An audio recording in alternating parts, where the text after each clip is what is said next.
And our first guest is a film producer with a wealth of experience, Barri Evins. So let's show you a short video to tell you a little more about Barri.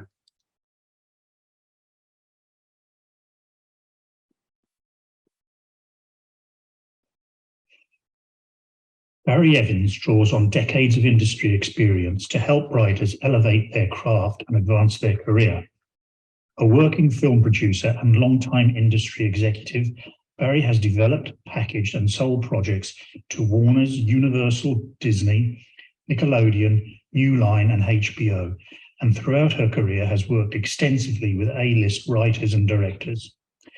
Barri is known for her keen eye for up-and-coming talent and spotting engaging ideas that become successful stories. As a teacher and consultant, Barri enables writers to achieve their vision for their stories and succeed in getting industry attention through innovative seminars, interactive consultations, and empowering mentorship. So it's a big welcome to the Page Turner Awards winners ceremony to Barri Evins.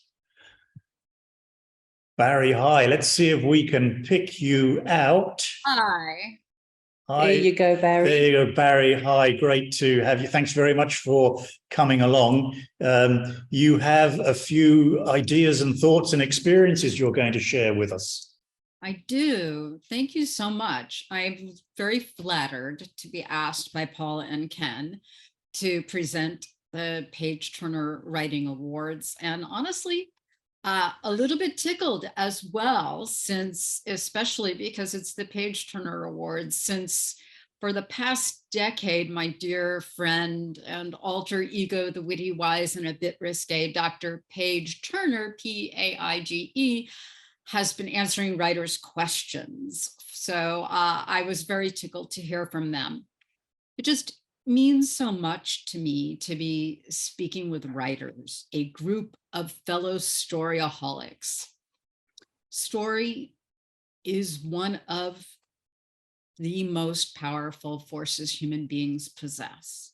It can entertain and amuse, it can move us, it can inform us, it can make us think, it can actually change our perspective like nothing else.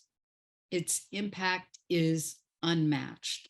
The strongest stories, in my mind, share one thing in common. No matter what the format, from a movie franchise to a limited TV series to a short film, they engage us on the page with their words. And that's what I wanted to speak to you for a few minutes about, words. So my current absolute favorite quote that I'm using, working into everything, is from the tribal people of the Kalahari Desert. And they say, a story is like the wind. It comes from a far off place and we feel it. I still get goosebumps, and it's not the first time I've used that quote. This is the reason why human beings have been drawn to stories since prehistoric man began painting on the cave walls about great battles and fearsome beasts, and looked up to the sky and made stories from the stars that they saw, and then developed speech, crafting dramatic tales. And why we most love stories that are emotionally engaging. We want to feel it.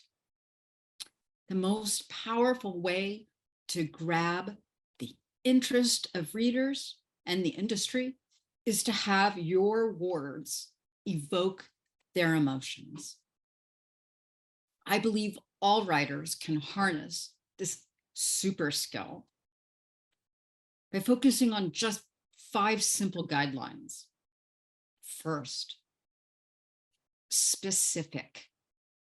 Make your choices specific to your world, your characters, the tone, your message. As they all work together, they are so much stronger. If you focus on those fundamentals that you're trying to convey before you begin to write, then every word you choose makes your story unique, which is very important, because generic or vague is dull and flat when specific is unique and engaging. Number 2, novel. Stories are not as engrossing when they're repetitive or when they lean on cliche. Stories are like that myth about sharks that they all have to keep moving forward. I've done an entire column on sharks. There are some that don't. So stories, here's what happens. Our brains are bombarded with information and input from all around. And all our brains want to do is make sure our bodies survive so they can keep the brain going. So the brain just filters out things that it thinks might not be necessary, things that are familiar, things that, and so that it can pay attention to what is new, what is novel. It's part of our survival instinct handed down from our ancient ancestors to be on high alert for new information in case our life might depend on it. When the nonstop stream of information rushing past, the brain just tunes out what is familiar. So think about it this way. It's choosing too weary to close my eyes over tired as a dog, rather than between a rock and a hard place. It's stuck like gum on the bottom of a shoe. It's upset the apple cart versus shaken like a snow globe. While these cliches might have once been cool, and they're now overused, and they fail to activate our brains. They fail to grab our attention. When you switch them with something inventive yet understandable that fits the tone of your piece, it grabs our attention, it delivers more emotional impact, and it will wake up and engage your reader. Number 3, visual. Now I realize not every single person here is a screenwriter, but screenwriters have to accept the challenges of trying to create a 2D blueprint, words on a page that evokes a 3-dimensional film. And I just believe, because I've spoken to all sorts of writers, that all writers in all mediums can benefit from pushing themselves into this mindset, because we learn more about your world and your characters from what you show us than from what you tell us. See, real life proves that actions speak louder than words, that people can lie easily with their words, but our actions often speak more truthfully than words. So think about what we can learn about your characters, no matter what medium you're writing about, what we can learn about your world from how your characters interact with it, how they react, their expressions, their body language, their gestures, their behavior. Visualize it and help us put thoughts and images in our minds.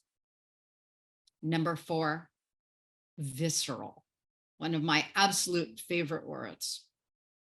This means choosing words to externalize your character's inner thoughts and emotions that activate the reader's own universal emotions. This truly pulls the reader in and puts them in the shoes of the protagonist.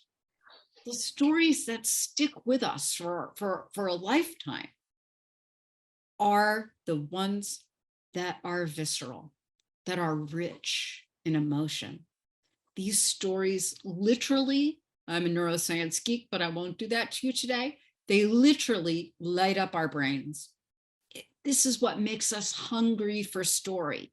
This is what makes us eager to experience a film on the big screen, or to stay up all night streaming that series that we just want to watch just one more, or unable to put down a wonderful book. And the fifth one is voice. A writer with a voice is what everyone in the industry, film, TV, publishing, is hoping to find. It is the most lavish praise we have to offer. It launches careers because, trust me, when we come across a writer with a voice, we're going to talk about you with other people in the industry. And that, speaking with our colleagues, is the most powerful recommendation your work can get, and the best path to finding representation, being recommended by somebody on the inside.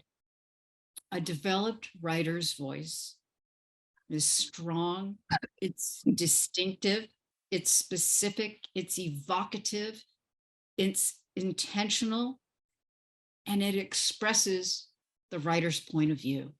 Because writers are artists and have a point of view, and hopefully it is expressed in your work.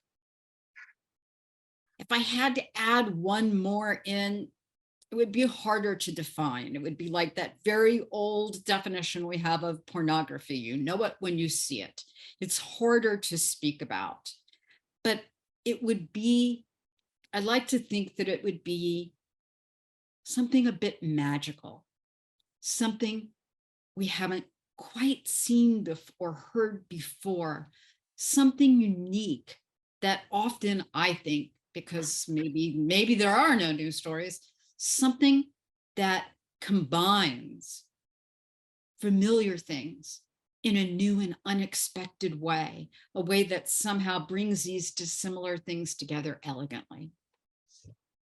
So those are my 5 things to say about words. And I always use examples when I'm teaching and talking about this with the writers to illustrate the incredible power of words, because it doesn't require more words to engage us. It takes choosing the precise word for the job. Rich adjectives, dynamic verbs, expressive adverbs that convey exactly what you mean. So here's my favorite easy example. Think about the difference between he walks and he stomps. I've added one letter. Not going to force you into an added line or impact your page count, but that one letter has changed a word to one that is packed with emotion and intention. If you need to tell us that your character is moving through space, it can be done in a way that reflects what's going on inside them, their state of mind. They're changing a neutral word for one that speaks volumes is well worth a few extra letters. So how about, just think about it. He strolls, he strides, he saunters, he staggers, he swaggers, he trudges, he prowls. The change of a single word from the familiar and general and neutral to the specific and emotionally charged evokes an entirely different meaning, reflecting the character, the content, the tone of your story, supporting it in every way. A simple few letters can paint a vivid and visceral image, and it wakes us up as readers. It makes us pay attention. It conveys volumes. It speaks loudly. Less is more when you choose words that are rich in impact, that make us feel it. So I could say, Barri is typing determinedly despite having sprained her finger. 10 words. Or I could say, Barri frowns as her sprained finger hits the keys. 9 words. Or Her fingers swollen, Barri flinches with each keystroke. 8 words. It's a little inspiration from a column I was working on. But did the revised versions, do you feel the difference if you take in each of those versions? Did the revised versions, when I can talk about it, and you obviously are people who sit at keyboards, and I talk about flinching as opposed to frowning, as opposed to just typing despite, cause you to wince a little bit, as if you were maybe experiencing the pain. I do this with a rubber band in front of an audience when I'm talking about tension and suspense, and I can make people wince as if the rubber band was going to snap and hit them, the viewer. The shortest version with the richest word choices has the most visceral impact here. Words are your tools. Make your words count. Make them rich, make them juicy, make them expressive. Choose carefully, and they will draw us into the world of your story, into the shoes of your hero or heroine, and keep us on the edge of our seats. When your words make the story come alive, you've captured the magic of storytelling, and we feel it. I could not be more honored to announce the Page Screenplay Award winners and fellow storyaholics, wordsmiths who engaged us on the page. The category of short film winner. Sorry, just before we go to that, Barry, can we just show the shortlist? So just to remind everybody of the shortlist before you announce the winners, let's No, that's fine. That's fine. Let's just excited. That's fine. Let's carried away. That's fine. Yeah, it's lovely talk. Let's just quickly remind ourselves of the shortlist.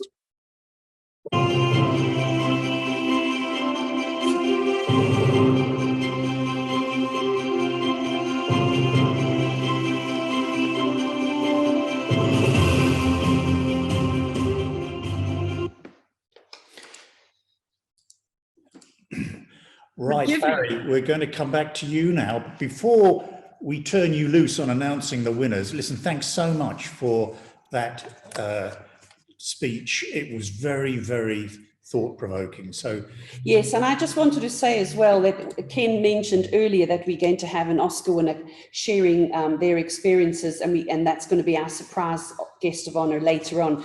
But the story that we're going to hear from this lovely surprise guest later on is exactly what you were talking about. It's a story rich in emotion, and those words really stuck in my mind, a story rich in emotion. So we're going to come back to that, and we're not going to tell you until later on. So you've got to stay to see our Oscar-winning storyteller. So carry on, Barry. I apologize. I got excited. No, you carry on. I was like, I can't wait to get to these writers. Oh, it's lovely to see that enthusiasm. So carry on.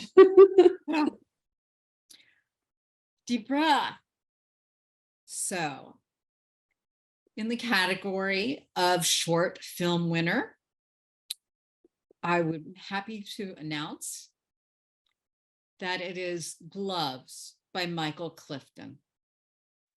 Congratulations, Michael. Where are you? Michael, are you there? Michael said he was coming. I hope you're there, Michael. If you're there, do you want to unmute yourself and tell us how you're feeling? Got to be hello, there. Hello. Hi. Okay, there you are. There you are. Hi. Okay. Hi. Barri Evins, just a few minutes ago, announced something. Barry, do you want to quickly come back and redo the announcement? Because Michael's just come in. Just hang in there, Michael. Don't go away.